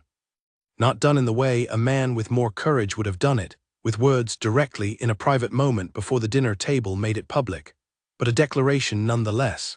He had been unable for 14 months to end what he had started, and tonight he had made the question of continuing to hide it into someone else's problem. He had made it her problem. She looked at her husband and thought, with the particular clarity of a woman who has spent a whole evening coming to an understanding that she had been a problem solver her entire life. She had solved problems at work before Edmund, and in the apartment on the coffee-smelling street, and in the first year of marriage when the unfamiliarities had been numerous and she had navigated them with intelligence and patience. She had solved the problem of his household and his social world and his name, which she now carried. She had solved every problem placed before her with the same quality of attention and the same refusal to leave things half done. She was not going to solve this one. This was not her problem. He had made it look like her problem, but the making of it look that way was the last piece of his management, the final frame, and she was going to step out of the frame. "I'm going to need some time," she said. "Of course," he said. "I don't mean time to decide. I have decided. I mean time to make the necessary arrangements." He looked at her. The precise meaning of this landed on his face in stages, the way complex things land, first the general shape of it, then the specific content, then the full weight. "Alina," he said, "I will need access to our financial accounts while I arrange things. I trust that will not be a difficulty." "Alina, I don't think we need to." "Edmund," she said it the way she said everything tonight, level, clear, in possession of herself. "I have managed tonight with everything I had. I have managed it well. I am very tired. I am going to bed. We can continue this conversation in the morning or the day after or whenever you are ready to continue it in the honest register. But I am done tonight with anything else." She stood. He looked up at her from his chair. This was the position they had rarely been in, her standing, him seated, her above him in the room. She noticed it. She did not pursue it. She was not interested in the geometry of dominance. She was simply standing because she was going to leave the room. "Get some rest," she said. She walked toward the door. Behind her, she heard the particular silence of a man who has said what he had to say and is now sitting with what it has cost. She walked out. She woke at 6 the next morning. Not because she had set an alarm, she had not, and not because the house made a sound that reached her, because the house was quiet in the particular way of a large house in the hour before the world asks anything of it. She woke because her body knew, at some level that predated and would outlast any of the specific calculations of the previous evening, that the time for sleep was over. She lay in the gray light of the bedroom, her bedroom, which she had been using alone for the past 8 months, and which Edmund had stopped suggesting he share without either of them making a formal statement about the change. And she looked at the ceiling and she took stock. This was something she did, a habit so old she could not remember acquiring it. In the morning before she rose, she assessed. She looked at where she was not just physically but in the whole of her situation, and she took account of what she had and what she owed and what she needed to do. A kind of quiet, private accounting that she never wrote down and never shared, but that had guided her, more reliably than anything else, through the decisions of her adult life. She was 38 years old. She was in a house that belonged to Edmund, in a marriage that was, in all the ways that mattered, already over. She had said last night in the sitting room that she had decided, and she had meant it, and the night's sleep, if the 4 hours of light, slightly distant rest she had managed could be called that, had not changed it. If anything, it had clarified it. The decision felt the same in the morning as it had in the lamplight of the sitting room. It felt like bedrock. She was the wife of Lord Edmund Whitmore. This was a title and a status and a social position and a set of legal circumstances. All of these things were going to require careful management going forward, because the ending of what was between her and Edmund would not be a private matter. People like Edmund did not end marriages privately. The county knew them. The county watched. The county would, in time, know everything. She was not afraid of this. She had been afraid of things before, genuinely, deeply afraid, in ways that had tested her. She had been afraid at 23 when her mother was very unwell, and the path forward was unclear and expensive and exhausting. She had been afraid at 29 when the firm she worked for lost a significant contract, and her position seemed uncertain. She had been afraid in the early weeks of her marriage when the world she had entered was unfamiliar enough to make her feel, briefly, like a person translated into a language she had not fully learned. She knew what her fear felt like. This was not it. What she felt this morning was not fear. It was the feeling, clean and somewhat bare, the way a surface feels after everything unnecessary has been removed from it, of someone who has come to the end of a chapter and is aware, with more clarity than they expected, that there is a next page. She got up. She went to the window of her bedroom. The garden below was gray-green in the early light, the rose stems still standing from the previous day, the wall at the back defining the edge of things. She looked at it with the assessment of someone who has lived in a place long enough to know it and who is, for the first time, considering it from the outside. It was a beautiful garden. She had made it beautiful, or rather she had directed the making of it, which in her accounting amounted to the same thing. She had chosen the roses. She had decided on the wall planting and the placement of the beds and the small stone path that cut through the middle. She had, before Edmund, never had a garden. She had not known until she had this one that she was the kind of person who thought about gardens. She had discovered it slowly, pleasurably, with the particular delight of finding a competence she had not known she possessed. She was going to miss this garden. She stood at the window and allowed herself this, the missing of the garden, because it was real, and because it was honest, and because denying it would have been a small and unnecessary falseness on a morning when she was committed to removing all the falseness from her life. She would miss the garden. She would miss several things. This was not a complication. This was just the truth of endings. She dressed, not for guests, not for the performance of anything. She put on the clothes of a morning, clean and practical, and she went downstairs. Harriet was not yet in. She had not expected her to be. She made tea herself in the kitchen, and she stood at the counter and drank it and looked at the kitchen she had managed for 3 years and thought about everything it had produced. A great deal it had produced.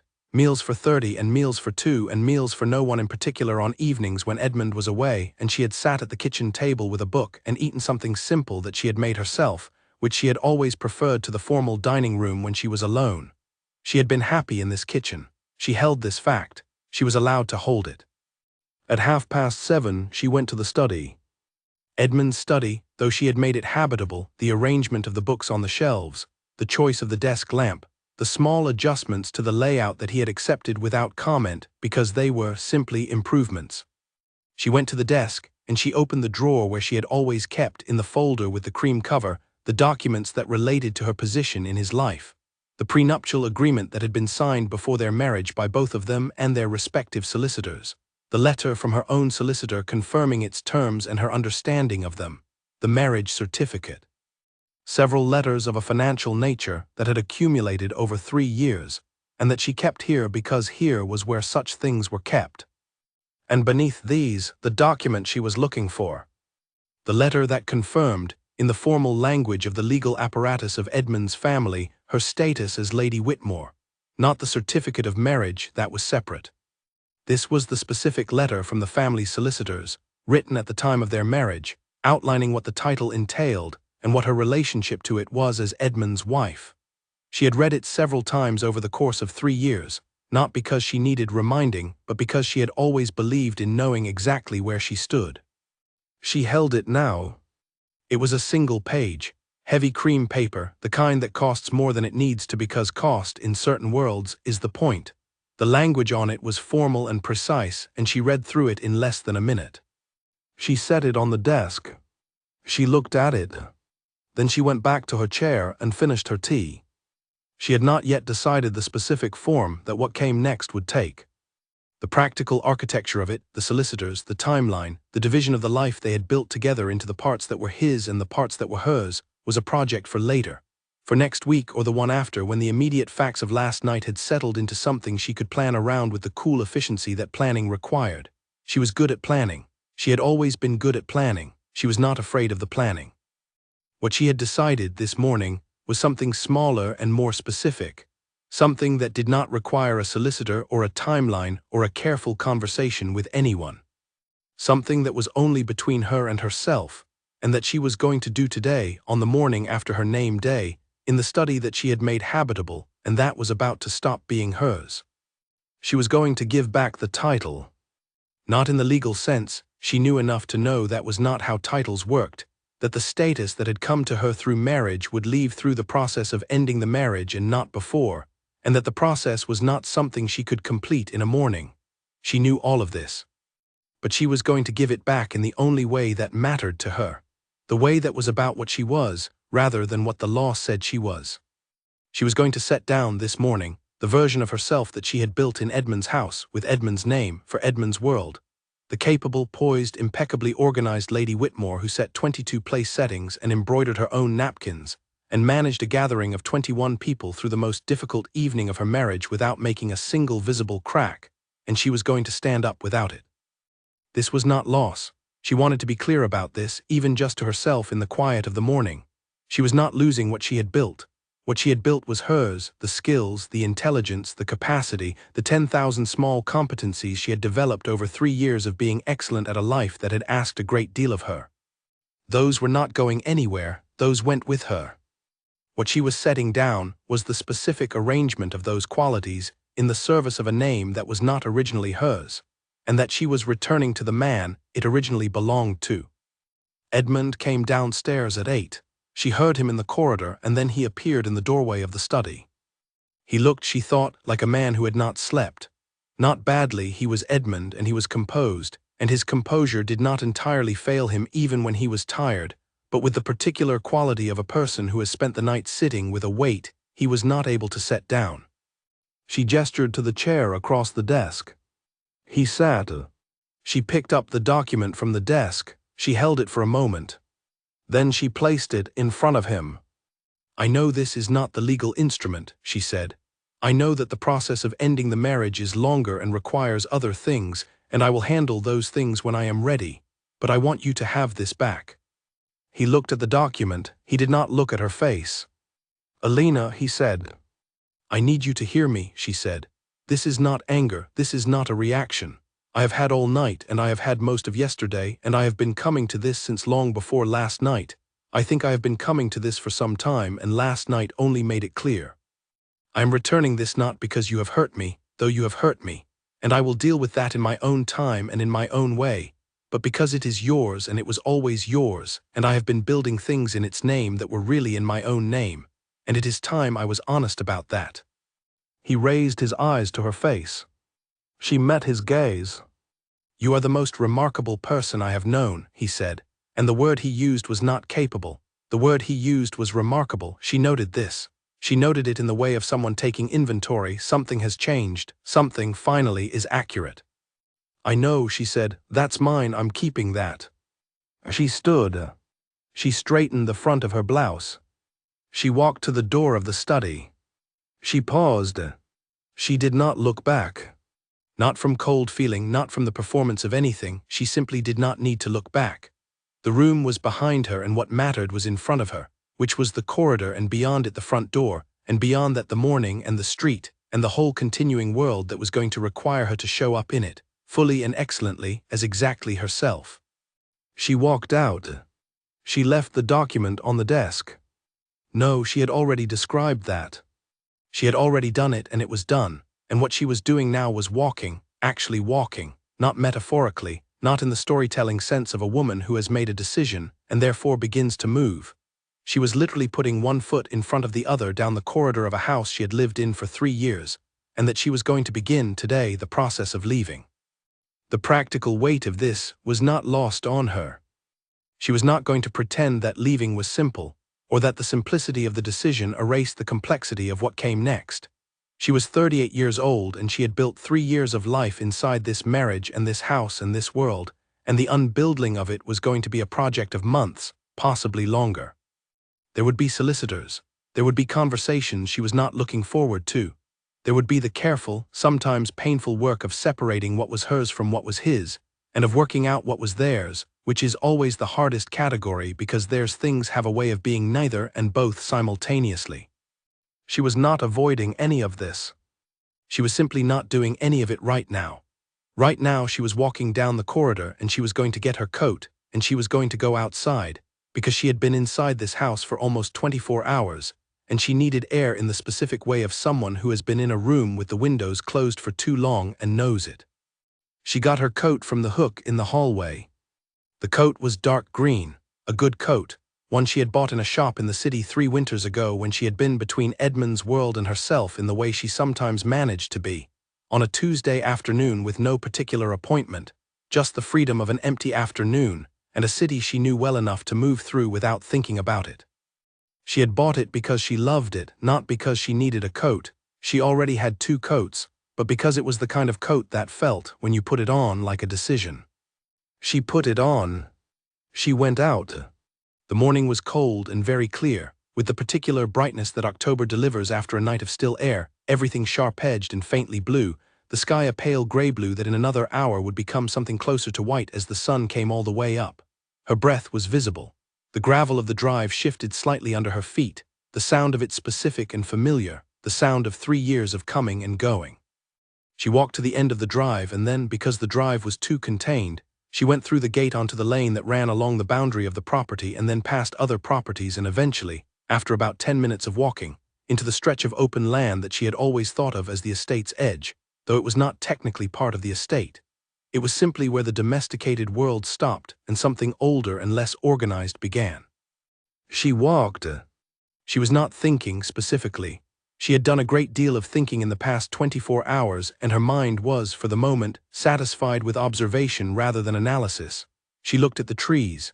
She looked at the particular color of the light on the field to her left. She looked at the sky, which was doing what skies do on cold, clear mornings, changing almost imperceptibly, adjusting itself toward the full day, so that if you watched it for 5 minutes without looking away you would be able to see it moving, and if you looked away and looked back you would notice only that it was different. She had lived, she thought, the life that was available to her with everything she had. She had not half done anything. She had not drifted through the things that she was in. She had been genuinely, fully present to all of it, to the apartment on the coffee-smelling street, to the work at the firm, to the relationship with Edmund and the marriage that followed it and the 3 years of building that came after the marriage. She had not saved herself. She had not held back some private reserve of herself that was safe because it was not invested. She had put herself into all of it. And it had not, in the end, all been returned to her. She was aware of the unfairness of this. She was not going to pretend it was not unfair, because pretending it was not unfair would be a small but significant lie, and she was done with lies, not just Edmund's lies, but the ones she told herself about the economy of good faith, about the idea that giving fully guarantees that you will receive fully, about the comfortable belief that people who behave with honesty and care will not be let down by people who do not. They can be let down, she had been. She was walking through this fact the way you walk through weather, not because walking through it makes it stop, but because there is no other direction and waiting is worse. And beneath the unfairness, alongside it, not replacing it but existing at the same time, was something she had not expected. Relief. She examined it the way she examined everything she was not entirely certain about, with care, without rushing toward a conclusion, turning it over in the morning light and looking at all its surfaces. Was it real? Was it just the absence of tension after a long, taxing evening? Was it the temporary buoyancy that follows any significant decision before the weight of the consequences becomes fully real? She walked with it for several minutes, checking. It was real. What it was relief from was not, she now understood, only Edmund. She had spent 3 years living in the performance of something, not a false performance, not a dishonest one, but a performance nonetheless. The performance of Lady Whitmore, the woman who arranged everything beautifully and managed everything precisely and received the compliment capable with good grace, and never let anyone see the gap between what she had built and what she had received in return for building it. She had been doing it so long that she had stopped noticing it was a performance. She had thought, for a considerable stretch of those 3 years, that it was simply who she was. And here, on this lane, in this October morning, she could feel the very specific and considerable weight of it lifting. Not all at once, not without effort, but lifting. She was Elena Marsh again. She had been Elena Marsh this whole time, under the other name, under the title, under the arrangement of it all. She had not lost her, but she had been carrying her, perhaps, carrying herself inside a larger structure that required something different from her than what she naturally was, and doing the carrying so efficiently that she had not always felt the weight of it. She felt it now in its leaving. The lane curved to the left and she followed it. The field on her left gave way to a stand of trees, beech trees, their leaves still holding in the upper branches but falling from the lower ones, landing on the path in a way that was beautiful without doing anything to be beautiful, which was the way the best things always were. She walked through them and the light changed, the way light always changes under trees, becoming filtered and amber and slow. She thought about where she was going to live. Not in the abstract, not the existential question of what kind of life, what kind of world, but the specific, practical, immediate question. She could not stay in Edmund's house. She would not stay in Edmund's house, and this was not drama, it was simply the truth of the situation. She needed somewhere to be while the legal process of what came next took its shape. and she was going to need to find that somewhere in the next few days rather than the next few weeks, because living under Edmund's roof while the conversation about leaving it continued was the kind of arrangement that would be slow and painful for both of them, and she had no interest in extending what needed to end. She had money, not Edmund's money, her own, which she had been careful about throughout the marriage, not from distrust, but from the same instinct that had always made her maintain the things she had built herself with her own hands, rather than depending on anyone else to maintain them. She had a savings account and some investments that were hers alone, documented and managed independently, because she had always believed that financial clarity is not a sign of a lack of trust in a partner, but rather the opposite. It removes the question from the marriage entirely. She had been right to believe this. She was grateful now for the clarity. She had friends, not Edmund's friends, the county gatherings, the dinners, the world that would now belong to his side of the division, but her own from before, from the apartment and the firm and the years of being herself in a world that was not arranged around a title. She had let some of those friendships become quieter over the course of the marriage, because time does that and distance does that, and she had always told herself she would revive them properly when she had more of a particular kind of time. She had more of that time now. She had, she thought, and not with bitterness but with a kind of brisk acknowledgement, everything she needed to continue being herself. The tools were all there. The capability, that word, that true and accurate word, even if Edmund had not meant it as large as it was, the capability was all there, every bit of it, intact. She came out from under the beech trees and the lane widened slightly, and ahead of her, perhaps half a mile, she could see the edge of the town. The high street, the buildings, the small local world of ordinary life going about itself on a Tuesday morning in October. A bus going along the main road. A van parked outside what was probably a bakery or a shop. The smoke from someone's chimney going straight up into the cold, still air. She had not been to that town in 3 weeks.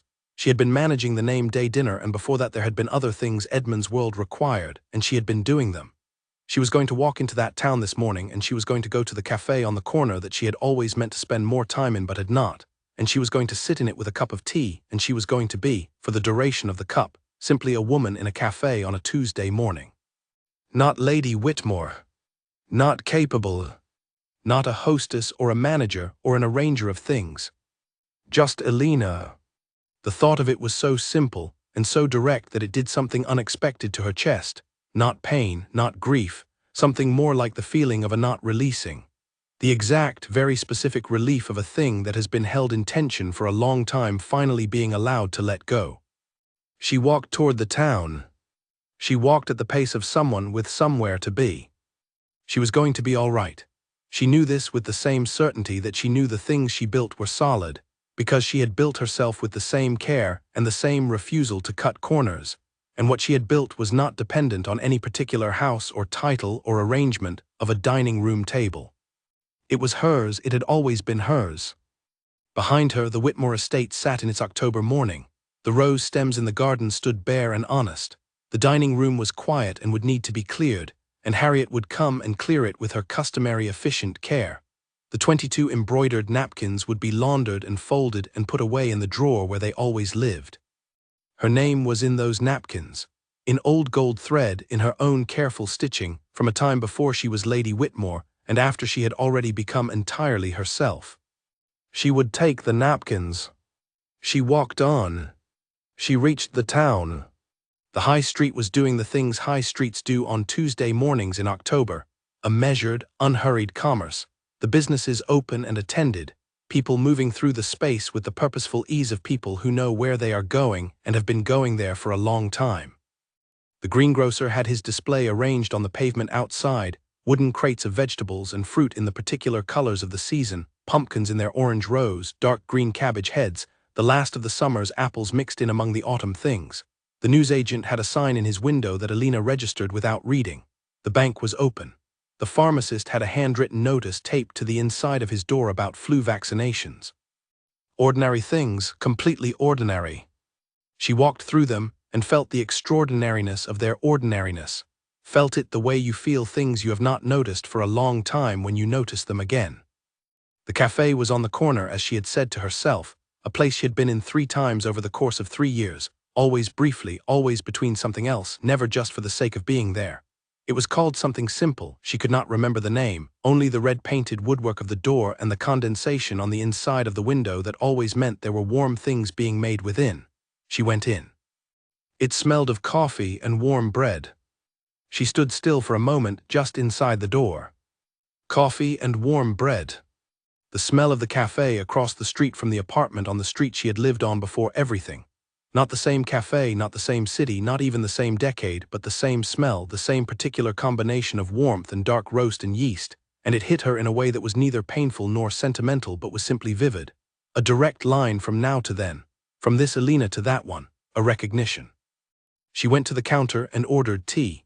The person behind the counter was a young man with a steady, unhurried manner, the manner of someone who has decided that this work is worth doing properly and who is doing it that way. She liked this about him without knowing anything else about him. She took her tea to a table by the window. She sat. The chair was wooden and slightly uneven, and the table had a ring on it from many previous cups, and the view through the window was of the high street, and a woman was walking past with a dog that was very happy to be outside, and a car was trying to park in a space that was nearly but not quite large enough, and the sky above the rooftops was pale and clear and cold. She held her cup in both hands. She had been in this marriage, she thought, not for the last time but perhaps for the last time in this particular morning, at this table in this light, as a woman who was building something she believed in. She had not been performing belief. She had been building in good faith, which was the only way she knew how to build, and the faith had been misplaced, and this was painful and true, and she was holding it. But what she was also holding in the other hand was the inventory of herself. She was 38 years old. She was intelligent and capable and careful, and she had a quality of attention that most people spent their lives trying to develop, and that she had simply, through some combination of nature and years of practice, arrived at. She knew how to make things beautiful. She knew how to make people feel welcome. She knew how to manage the complicated machinery of a life that had many moving parts without losing sight of any of them.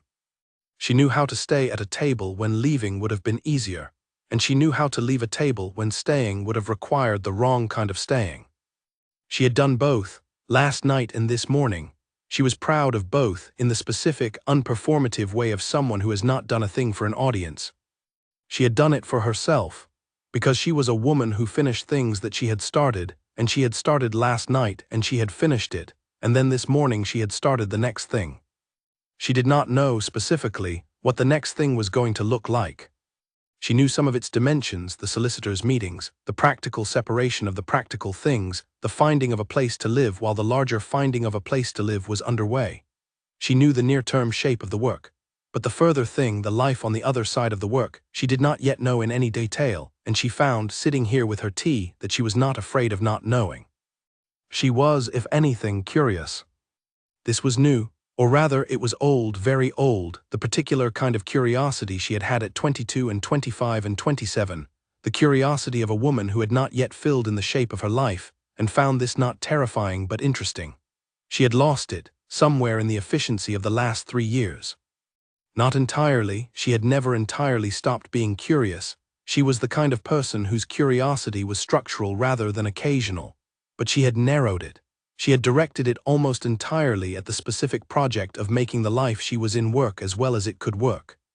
She was about to have it back, widely, undirected, pointed at a future that was open in a way it had not been open in some time.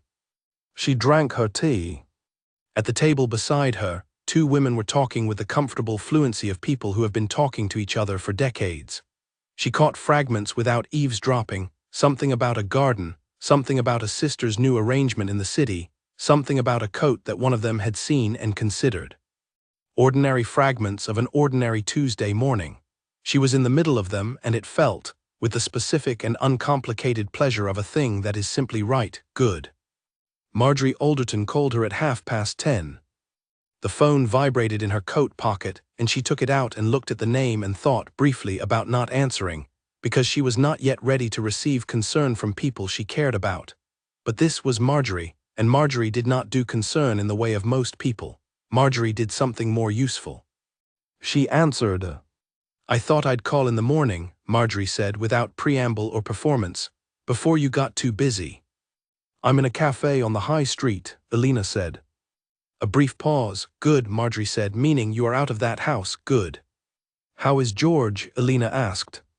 Completely unaware as ever, Marjorie said, with the fondness of a woman who has loved a man's limitations as well as everything else about him for 34 years. He talked about the dinner for most of the evening on the way home, said you had outdone yourself. I did, Alina said. A warm sound from Marjorie's end, not quite a laugh, closer to recognition. Yes, she said, you absolutely did. They spoke for 11 minutes. Not about Edmund, not specifically, not yet, not today. About practical things.